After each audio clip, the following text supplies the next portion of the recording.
Ang intense ng mga kaganapan ngayon sa abot kamay na pangarap sapagkat lalambot ang puso ng anak ni Giselle na si Justin dahil sa mga sasabihin sa kanya ng lolo Pepe niya.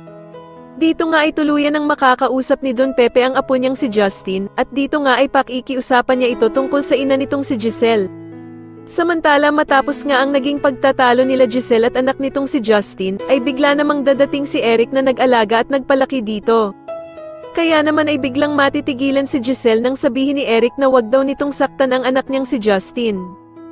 Gulat na gulat naman si Justin dahil sa pagdating ni Eric samantalang sising-sisi naman si Giselle sa nagawa nitong pagsampal sa anak niya. Samantala ay ipagkakatiwala naman ni Doc Carlos ang asawa niyang si Lynette kay Doc Dennis dahil sa siya nga daw ang makakatulong sa kanya. Kaya naman ay magpapakonsulta nga itong si Lynette kay Doc Dennis at dito nga ay sasabihin niya na pakiramdam niya nga daw ay merong mga taong gustong manakit sa kanya at itatanong niya nga dito kung nasisiraan na ba daw siya ng ulo. Sa kabilang banda naman matapos nga ang naging panggagamot ni Doc Dennis kay Lynette, ay bigla nga itong mapapadpad sa Japan kasama si Annalyn at makikita nga din nila doon si Doc Lyndon. Masayang-masaya naman na ikukwento ni Annalyn kay Doc Lyndon ang naging experience nila ng kanyang inang si Lynette.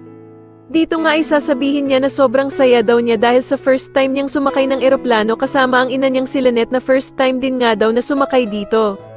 Samantala ay bigla namang tatanungin ni Doc Lyndon si Annalyn kung ano ba daw ang unang naiisip nito kapag nababanggit ang salitang Japan. Sasagutin naman siya ni Annalyn na ito daw ay walang iba kundi ang Mount Fuji. Kaya naman ay biglang yayayain ni Doc Lyndon ang mag-ina na pumunta doon at dito nga ay magpapakain pa sila ng mga bibe. Hindi naman nila inaasahan na naroroon din pala ang bruhang si Moira at makikita nga ni Annalyn ang gloves na maiiwan ito sa lamesa kung saan sila uupo. Wala naman silang kaalam-alam na pagmamay-ari pala ni Moira ang gloves na ito at dito nga ay susundan siya ni Annalyn para ibalik ito sa kanya. Sa kabilang banda naman ay tatanungin ni Eric si Justin kung ano na daw ang plano nito matapos nang malaman ni Giselle na siya ang anak nito.